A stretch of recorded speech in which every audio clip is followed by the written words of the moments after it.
Salam sejahtera bagi kita sekalian, bagi seluruh jemaat Tuhan, Gereja Kristus Ketapang dimanapun berada. Pagi hari ini kita akan merenungkan firman Tuhan. Mari kita berdoa. Bapa yang penuh kasih, kami sungguh bersyukur hari yang baik yang Tuhan kembali berikan untuk kami jalani dan hidupi. Kami mau memulai aktivitas kami dengan merenungkan firman-Mu. Biarlah Engkau menerangi hati dan pikiran kami, memberkati firman Tuhan menjadi bagian dalam hidup kami. Dalam nama Yesus kami berdoa. Amin. Saudara yang terkasih dalam Tuhan Yesus, satu bagian firman Tuhan yang indah boleh menjadi bekal bagi kita menjalani hari ini dari Hosea pasal yang ke-6, ayat yang pertama hingga ayat yang ke-10. Saya membaca ayat yang ketiga dan ayat yang ke-10. Demikian firman Tuhan di bawah perikop pertobatan yang pura-pura dari pihak orang Israel.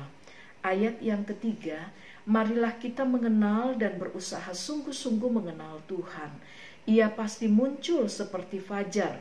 Ia akan datang kepada kita seperti hujan pada akhir musim yang mengairi bumi. Ayat yang ke-10, di antara kaum Israel telah kulihat hal-hal yang mengerikan.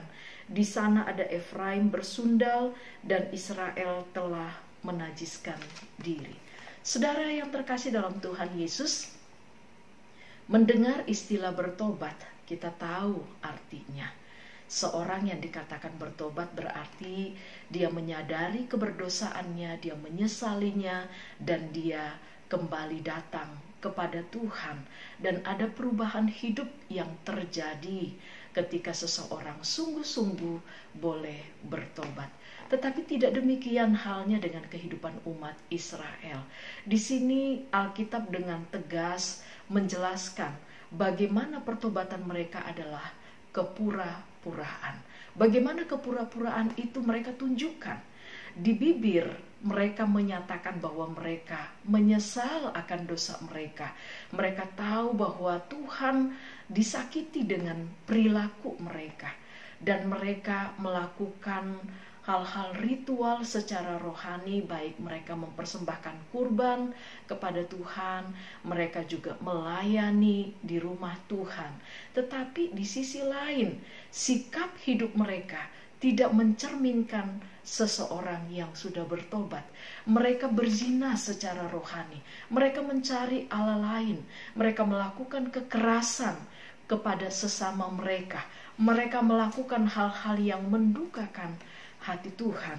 Maka di sini kita melihat bagaimana Tuhan memutuskan untuk jauh dari mereka. Di ayat yang ke-15 dikatakan pasal yang ke-5, aku akan pergi pulang ke tempatku sampai mereka mengaku bersalah dan mencari wajahku. Dalam kesesakannya mereka akan merindukan aku. Inilah cara Tuhan untuk mendidik umat Israel yang pura-pura bertobat. Ada saatnya Tuhan harus meninggalkan mereka. Supaya apa? Supaya mereka menyadari bahwa mereka tidak bisa berbuat apa-apa tanpa Tuhan. Mereka bisa melakukan sesuatu yang bermakna. Mereka bisa menikmati berkat Tuhan ketika Tuhan beserta dengan mereka. Dan dari bagian firman Tuhan ini kita melihat bagaimana Tuhan yang sangat mengasihi mereka. Tetapi di sisi lain Tuhan tidak bisa kompromi dengan dosa mereka. Tuhan menghendaki supaya pertobatan mereka sungguh-sungguh nyata di dalam kehidupan mereka. Supaya ketika mereka bertobat di hadapan Tuhan dan mereka hidup berpadanan dengan status mereka sebagai orang yang sudah bertobat, maka Tuhan sungguh akan menyatakan kuasanya, berkatnya bagi setiap mereka. Saudara yang terkasih dalam Tuhan Yesus Kristus, kita tidak jauh seperti umat Israel. Seringkali kita jatuh di dalam dosa, bahkan mungkin sampai saat ini kita melakukan dosa yang mendukakan hati Tuhan.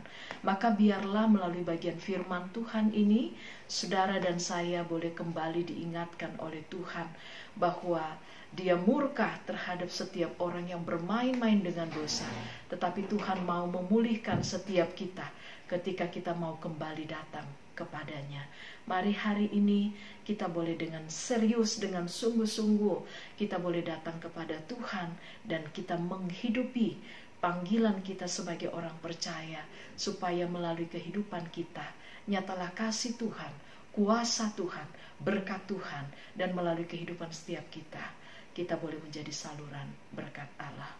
Amin. Mari kita berdoa. Bapa di sorga, kami bersyukur untuk firman-Mu yang kami renungkan pagi hari ini. Berkatilah kami Tuhan dalam sepanjang hari ini. Apapun yang kami kerjakan, Tuhanlah yang membuatnya berhasil.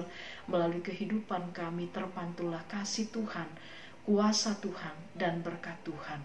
Dimanapun kami berada, apapun yang kami lakukan, biarlah Tuhan dipermuliakan di dalamnya. Berkati setiap jemaat-Mu Tuhan, dalam setiap tugas dan panggilan mereka, dimanapun berada. Terima kasih Bapa di sorga, di dalam nama Tuhan Yesus kami berdoa dan kami siap menjalani hari ini. Amin. Selamat pagi, Tuhan Yesus memberkati kita.